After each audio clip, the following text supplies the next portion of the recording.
Hi people, welcome back to my channel. It's Magician33 and it's 2019 now, and I was thinking, what can I share with you? I'm going to share with you a quick pen vanish. For Zane, hope you're okay.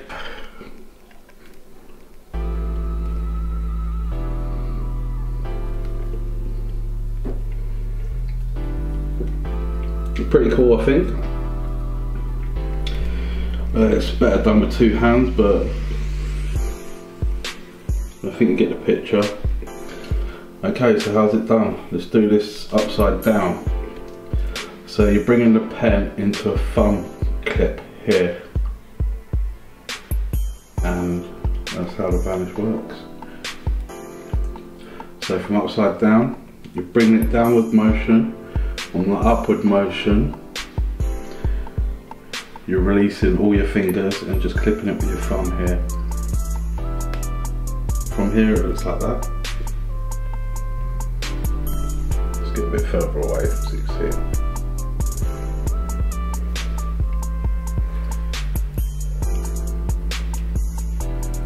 I think it's pretty cool. I used to do it with a cigarette, to be honest with you.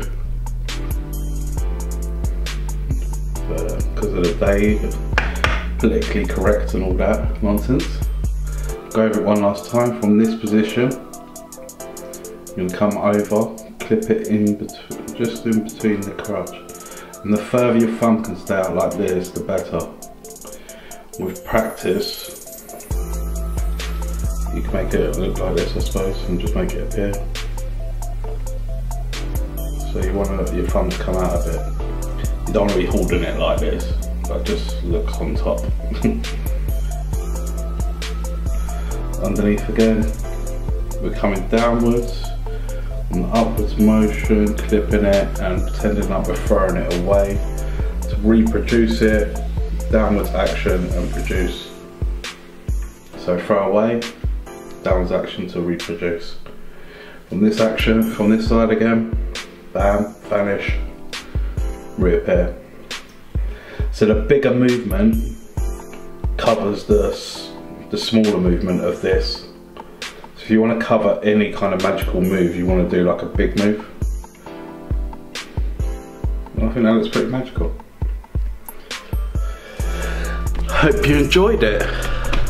Thank you for tuning in, and tomorrow I'll be publishing some more, but from now, no, oh, it's still there.